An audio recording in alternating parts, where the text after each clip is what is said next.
Welcome to our channel వంటింటి వైద్యానికి care of address అయిన మనతో పాటు ఉన్నారు డాక్టర్ మధుసూదన్ శర్మ గారు. సార్తో మాట్లాడి ఈరోజు మన కోసం ఎలాంటి మేకింగ్ వీడియో అంటే మన అందరికీ కూడా చాలా హెల్త్ ఇష్యూస్ ఉంటాయి. ఆయుర్వేదిక్లో ఎలాంటి ఐటమ్స్ తోటి మనకి మంచి వైద్యాన్ని అందించవచ్చు అనేది సార్ మనకి ఎప్పుడు చెప్తూ ఉంటారు కదా. సో ఈరోజు మన కోసం ఏం చేసి చూపించబోతున్నారు అనేది అడిగి తెలుసుకుందాం. నమస్తే సార్. నమస్తే సార్, మన ప్రేక్షకుల కోసం ఈరోజు మనం ఏం చేసి చూపించబోతున్నాం? సో దైనందిన జీవితంలో ఎదుర్కొన్నటువంటి వివిధ అనారోగ్య సమస్యలకు సంబంధించి కొన్ని వీడియోస్ చేద్దామమ్మా. ఉదాహరణకి వెయిట్, అదేవిధంగా ఈ ఆస్తమా, అలర్జీలు, తర్వాత షుగరు, ఇలాంటి అనేక రకాల సమస్యలతో బాధపడుతున్నారమ్మా. వాటికి సంబంధించి ఒక్కొక్క వీడియోలో ఒక్కొక్క వ్యాధి గురించి చెప్పుకున్నామమ్మా. Okay sir. మోకాళ్ళ నొప్పులకి మెరుగైన గృహ వైద్యం అనేటువంటి ఆసక్తిదాయకమైనటువంటి అంశాన్ని గురించి తెలుసుకోబోతున్నాం. ఈ మధ్యకాలంలో వయస్సు నిమిత్తం లేకుండా అనేక మందిని వేధించి ఇబ్బంది పెట్టి ఇక్కట్లకు గురి చేసేటువంటి అత్యంత సర్వసాధారణమైనటువంటి సమస్య మోకాళ్ళ నొప్పులు. ఈ మోకాళ్ళ నొప్పులకు సంబంధించి చాలామంది అవగాహన లోపంతో మరి ఆరోగ్య స్పృహ లేకపోవడం చేత వైద్యులు చెప్పినప్పటికీ మరి విశేషణ రహితంగా విపరీతంగా విచ్చలవిడిగా మరి పప్పర్మెంట్లో మింగినట్లు మాత్రలు మింగుతూ తాత్కాలికంగా ఆ యొక్క సమస్య నుంచి బయటపడుతున్నప్పటికీ భవిష్యత్తులో అనేక రకాల ఉపద్రవాలు కలిగేటువంటి పరిస్థితి ఉంటుంది. కాబట్టి వైద్యులు కూడా తప్పని పరిస్థితుల్లోనే వాటికి సంబంధించినటువంటి ఆధునిక కృత్రిమ రసాయన ఔషధాలు వాడమని చెప్పేసి వాళ్ళు సూచిస్తూ ఉంటారనమాట. ఈ నేపథ్యంలో ప్రకృతి ప్రసాదించినటువంటి ఔషధాలపైన మనం సదవగాహన కలిగి ఉండి సద్వినియోగం చేసుకున్నట్లయితే ఎలాంటి సైడ్ ఎఫెక్ట్స్ లేకుండా అన్ని సైడ్ బెనిఫిట్స్తోనే ఆ యొక్క సమస్యల నుంచి కూడా బయటపడవచ్చు. ఈ మోకాళ్ళ నొప్పుల సమస్యకు మనం గత కొన్ని వీడియోలో కూడా కడుపులోకి ఎలాంటి ఔషధాలు వాడుకోవాలి, అదేవిధంగా పైపుత మందుకి ఎలాంటి ఔషధాలు వాడుకోవాలి, ఇలాంటి వివరాలు తెలియడం జరిగింది. ఈ వీడియోలో మరొక క్షేమదాయకమైనటువంటి మరొక ఫార్ములాను కూడా మనం తెలుసుకోబోతున్నాం. ఈ యొక్క ఫార్ములా తయారీకి కావాల్సినటువంటి పదార్థాలు 4. మొట్టమొదటిది వెల్లుల్లి. బాగా నిదానంగా చూడండి, గమనించండి, నోట్ చేసుకోండి. చాలామందికి ఉపయోగపడేటువంటి అనుభూతమైనటువంటి ఫార్ములా ఈ ఫార్ములా. వెల్లుల్లిని ఈ విధంగా పాయలుగా చేసుకుని మెత్తగా కాస్త కచ్చాపచ్చిగా మెత్తగా దంచేసేయండి. 50 గ్రాములు ఈ విధంగా వెల్లుల్లి పేస్ట్ తీసుకోవాలన్నమాట. రెండవ పదార్థంగా శొంఠి, శోధించేటువంటి శొంఠి. మనకి శొంఠి కొమ్ములు మార్కెట్లో దొరుకుతాయి, శొంఠి పొడి మార్కెట్లో దొరుకుతుంది. కాబట్టి ఈ శొంఠి పొడి ఒక 50 గ్రాములు దీంతో పాటు తీసుకోవాలన్నమాట. మూడవ పదార్థంగా స్వచ్ఛమైనటువంటి ఆవు నెయ్యి.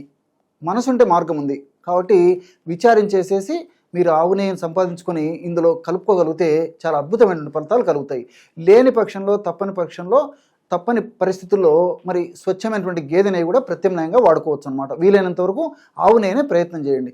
ఈ యొక్క 50 ml ఆవు నెయ్యి కూడా తీసుకోవాలి.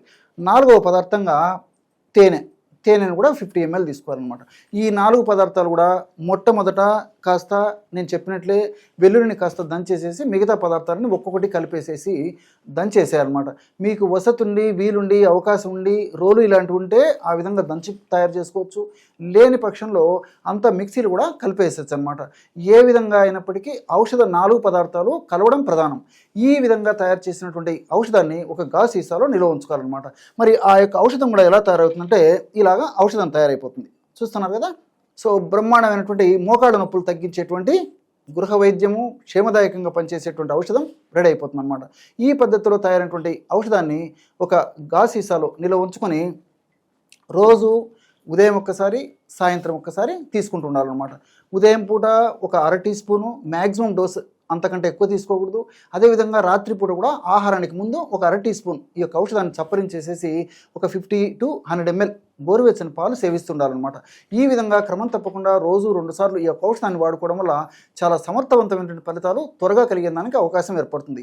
ఆధునికంగా మనం ఆలోచన చేసినప్పటికీ వెల్లుల్లిలో ఉన్నటువంటి అలిసిన్ అనేటువంటి రసాయన పదార్థం, అదేవిధంగా నైట్రేట్స్, అట్లే సల్ఫరు, ఇవన్నీ కూడా ప్రత్యక్షంగా పరోక్షంగా ఈ యొక్క మోకాళ్ళ నొప్పులు తగ్గేందుకు సహకరిస్తాయి. అంతేకాకుండా శొంఠిలో ఉన్నటువంటి జింజరాలు, షాగోలు, అట్లే కుర్కుమిన్ను, ఇలాంటి అనేక రకాలైన రసాయన పదార్థాలు కూడా ప్రత్యక్షంగా పరోక్షంగా నొప్పి తగ్గేందుకు చాలా చక్కగా ఉపయోగపడతాయి. వీటితో పాటు నెయ్యిలో కూడా అనేక రకాలైనటువంటి ఔషధ గుణాలు ఉన్నాయి. ఈ విటమిన్ ఉంది, అదేవిధంగా అనేక రకాల పోషకాంశాలు ఉన్నాయి. అట్లే తేనెలో కూడా అనేక రకాలైన పోషకాంశాలు, బి కాంప్లెక్స్, విటమిన్స్, అదేవిధంగా అనేక రకాలైన పోషకాంశాలు ఇవన్నీ కూడా ప్రత్యక్షంగా పరోక్షంగా మోకాళ్ళ నొప్పులు తగ్గేందుకు చాలా చక్కగా సహకరించేటువంటి పరిస్థితి ఏర్పడుతుంది. అంతేకాకుండా ఈ యొక్క తేనెని ఈ యొక్క ఫార్ములాలో ఉపయోగించడం వల్ల ఈ ఔషధం మరింత శక్తివంతంగా, సమర్థవంతంగా, స్పీడ్గా పనిచేసేదానికి అవకాశం ఏర్పడుతుంది. మరి ఈ యొక్క ఔషధాలను ఈ పద్ధతిలో వాడుకోవడం వల్ల మోకాళ్ళ భాగంలో గుజ్జు త్వరగా అరగకుండా ఉండేటువంటి పరిస్థితి ఏర్పడుతుంది. అదేవిధంగా మోకాళ్ళ భాగంలో వచ్చేటువంటి నొప్పి, పోటు, సలుపు, బాధ, అసౌకర్యం ఇవన్నీ తగ్గిపోయేటువంటి పరిస్థితి ఏర్పడుతుంది. మోకాళ్ళ భాగంలో రక్త సరఫరా బాగా జరిగేసేసి మోకాళ్ళ భాగాన్ని ఆరోగ్యవంతంగా చేసేటువంటి పరిస్థితి ఈ యొక్క ఔషధం వల్ల కలుగుతుంది. అంతేకాకుండా మోకాళ్ళ భాగంలో ఉండేటువంటి పరిస్థితి అంటే కండరాలు ఆరోగ్య స్థితిని చేకూరేటువంటి పరిస్థితి తయారవుతుంది. అదేవిధంగా కీళ్ళ భాగంలో ఆరోగ్య పరిస్థితి చేకూరేటువంటి పరిస్థితి ఏర్పడుతుంది. ఎముకల భాగంలో కూడా చక్కటి ఆరోగ్యాన్ని తీసుకొచ్చేటువంటి అద్భుతమైనటువంటి శక్తి ఈ ఔషధ ఫార్ములాలో ఉండడం చేత క్షేమదాయకంగా వాడుకోవచ్చు. కాబట్టి మరి అందరూ కూడా వాడుకోవచ్చు. కానీ ఇక్కడ మాత్రం ఎక్కువగా వెయిట్ ఉన్నటువంటి వాళ్ళు కానీ, అదేవిధంగా షుగర్ వ్యాధిగ్రస్తులు కానీ వైద్య సలహా మేరకు వాడుకోవడం మంచిది. మిగతా వాళ్ళందరూ కూడా క్షేమదాయకంగా వాడుకోవచ్చు. మరి కొంతమందిలో వేడితత్వం ఉన్నటువంటి వాళ్ళైతే ఈ యొక్క ఔషధాన్ని ఈ డోసులో కాకుండా ఇంతకంటే కూడా కాస్త డోసు తగ్గించేసేసి ఆహారానికి ఒక 5 నిమిషాల ముందు తీసుకుంటే సరిపోతుంది అనమాట. కాబట్టి ఇలాంటి చిన్న జాగ్రత్తలు తీసుకుంటూ ఈ యొక్క ఔషధాన్ని వాడుకోవడం వల్ల చాలా సమర్థవంతమైనటువంటి ఫలితాలు కలుగుతాయి. Thank you so much sir, చాలా చక్కటి ఇన్ఫర్మేషన్ అందించారు. సో చూసారు కదా, మీకు కూడా ఎలాంటి హెల్త్ ఇష్యూస్ ఉండొచ్చు. ఒకవేళ మీకు ఏమైనా ఇలాంటి ప్రాబ్లమ్స్ ఉంటే డెఫినెట్గా దీన్ని ట్రై చేయండి. ట్రై చేసిన తర్వాత మీ వాల్యుబుల్ కామెంట్ అనేది, అంటే మీ రివ్యూ ఎలా వచ్చింది, మీకు ఇది యూజ్ అయిందా లేదా, సో ఇంకేమైనా మీరు ఏమైనా ప్రాబ్లమ్స్ ఉన్నాయా, అవన్నీ కూడా మీరు రెక్టిఫై చేసుకుని మాకు కామెంట్ చేస్తే సార్తో డిస్కస్ చేసి ఆ వీడియో కూడా చేయడానికి డెఫినెట్గా మేము ట్రై చేస్తాం. ఇంకో వీడియోతో మళ్ళీ మీ అందరి ముందుకు వస్తాం. చూస్తూనే ఉండండి అవర్ ఛానల్.